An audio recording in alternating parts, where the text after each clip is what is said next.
Today, we're going to be talking about Doctor Who. Why? Because it's the only thing on my channel that gets any views.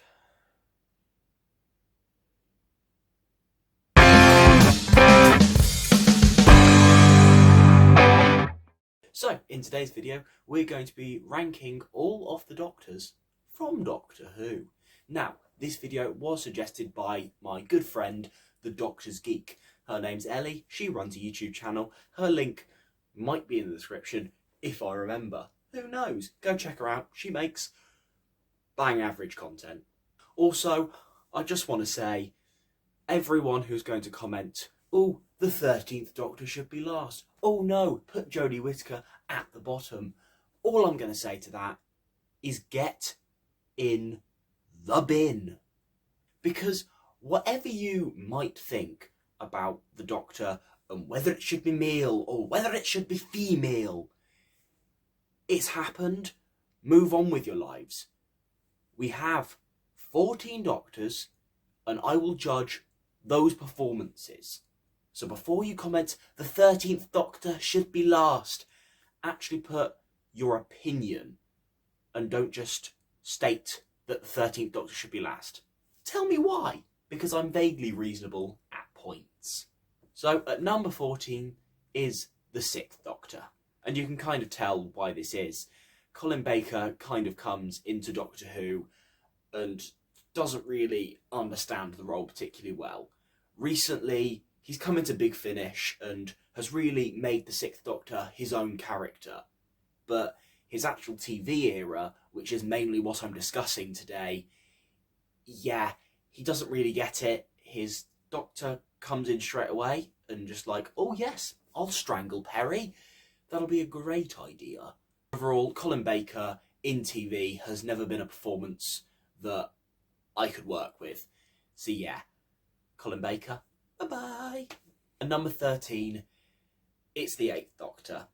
Now, yes, Night of the Doctor was a great short, but I am mainly doing this off TV, and while yes, he did kind of carry the awful TV movie on his own, yeah, he doesn't have enough screen time, and overall, he just can't make an impression in the time he has. So, sorry, Paul McGann. I'll still support you if you have a spin-off show, though. I'd love to see that. At number 12 is the War Doctor, and again, like number 8, while I love John Hurt and what he does with the role, he just hasn't been given enough time, and unfortunately never will be given the time to fully expand his Doctor, and we'll never get the chance to see any more of his performance, which is a real shame.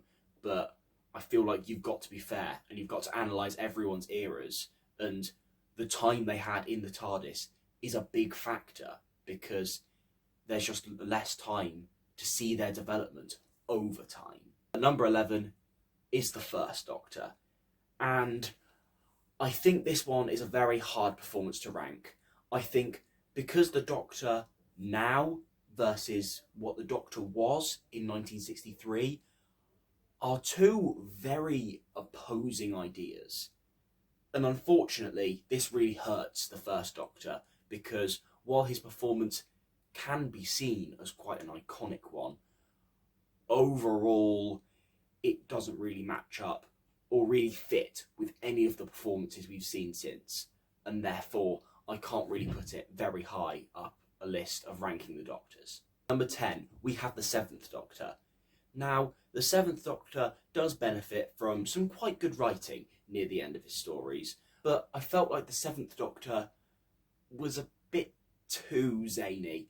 I feel like he was a product of his time, but for me, I've just never really bought Sylvester McCoy in the role. And while a lot of his antics are quite fun, I've just never been a massive fan of his work as a Doctor. Number 9 is the 13th Doctor. Ooh. First of all, minus 10 points. She's a woman. No, I'm only joking, because I have a brainstem.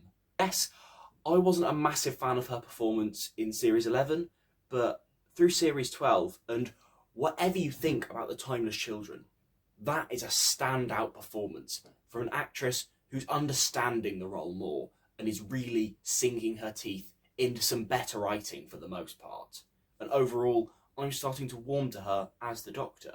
I also think there is massive potential for Jodie Whittaker to move up this list from Series 13 and any more series she does. For example, there are modern Doctors, like for example the 10th and the 12th Doctor, I'd say, where their performances really built, and towards the end of their tenure, they were the best they've ever been. So I think the 13th and Jodie really do still have time and deserve time to fully grow into the performance that I know she can be. But still, number 9 is a good placement. Number 8 is the 9th Doctor. Now, overall as a performance, this would probably be higher. I really think the dark, depressed from the Time War Doctor really works. But again, we only have a series with him, so there's not really much of a narrative arc that this Doctor follows. Also, my experience watching season 1 is always kind of dampened by the fact of Christopher Eccleston's real lack of respect for the show in recent years, and also the way he didn't get on with Russell T Davies and the producing team at the time. Yeah, it's always kind of rubbed me up the wrong way, and that kind of does dampen my view of Series 1 and his overall performance. At number 7 we have the 12th Doctor. Now, I kind of discussed his opinion in my worst series of Doctor Who video, which I'll also link in the description, but I'm not a massive fan of his performance, Peter Capaldi's, in Series 8. Maybe it was due to the writing, but I felt like this Doctor was just too grumpy, and it just made for a slightly sluggish and unenjoyable show. However, through Series 9, and especially in Series 10, paired with Pearl Mackie, I feel like Peter Capaldi's performance really came out, and he gave some of his stellar performances during the end of his run. I'll always remember watching the Zygon speech and just thinking, what a performer. We're lucky to have Peter Capaldi in this show. And I think overall, Peter Capaldi, you have to judge an average of his era, but overall, really, he's delivered some absolutely standout moments in the role. Number 6, the 5th Doctor. While some of his writing was a little bit lackluster, overall, this is a really fun performance from Peter Davison. Overall, the Stick of Celery is quite fun, and just some of his stories have a real nostalgic feel to him. Plus, the way he plays the Doctor is quite Matt Smith-like. It's very energetic, and I just love some of the energy that he brought to this role, and it seemed like he really cared about it. Number 5, we have the 2nd Doctor. And I think overall, the 2nd Doctor is actually a really surprising performance when you look at it from today's day and age. Because coming from the 1st Doctor, this 2nd Doctor is so different from the 1st Doctor, it actually mirrors some of the performances we see in modern Who really well, with a slightly old actor, yet some really energetic, fun, vibrant, zany performances that actually work in making this both a kids and adult show. And overall, I remember watching a lot of Patrick Troughton episodes very fondly. Number 4 is the 11th Doctor. Now, this was the first Doctor I watched his whole broadcast live, every episode, every series. And overall, this Doctor made a big impression on me, because he is very much the Peter Davison of the modern era. He's very energetic and fun. And I think overall, Doctor Who, with some good writing, is probably at its best with a slightly younger, more fun Doctor.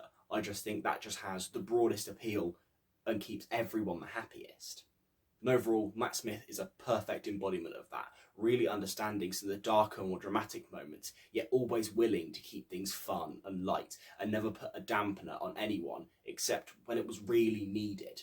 And overall, Matt Smith was such a clever performer in the way he did things, and therefore I do really like the 11th Doctor. Number 3 is the 3rd Doctor. Now, for a lot of people, this will be slightly lower, but I'm a massive fan of Jon Pertwee's performance. I think his kind of 70s era really suited his style of Doctor, where it was, especially some of the Earth-based stories which we got for a lot of his era, I think he was really suited to that style. and overall I love the kind of spy nature of his Doctor, and overall he's just a really fun Doctor to watch and be around. So overall, I love Jon Pertwee. I have a lot of nostalgia for his Doctor, and overall, I really like him. Number 2, it's the Fourth Doctor. Now, everyone loves the Fourth Doctor, and there is a big reason for that. He's so quirky, unique, and just brilliant, and yet still feels like the Doctor in every single way. He's also benefited from a really long era, and you just get to spend a lot of time with this Doctor. You build up this big relationship with him, and most of the writing throughout his tenure was consistently good, which really does help his Doctor. And at number 1, yep, sorry boys, I'm a Tennant fanboy. Number 1 is David Tennant. Now, I'm the first to admit that his first series in the role, the writing wasn't perfect, and his performance at points was a little shaky. I'd still describe him as very good. And then you contrast that series 4, he is perfect. You can put this down to nostalgia, but David Tennant has always felt like my Doctor. And I think that's the beautiful thing about Doctor Who, is that your Doctor usually comes with who you really, really ended up growing up with. For example, my dad grew up with Jon Pertwee, so therefore he is his favourite Doctor no matter what, because he is just in love with that style.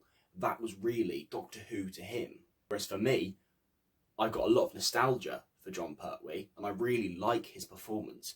However, David Tennant for me is the mould for what the Doctor should be. And that's what I think is so brilliant about the show, is that everyone can have their own mould for what the Doctor can be, and it's the challenge of the actor to combine the old with a new interpretation, just like, for me, David Tennant did by having Tom Baker and Peter Davison as some of his favourite Doctors, and combining some of those elements along with some new David Tennant quirks.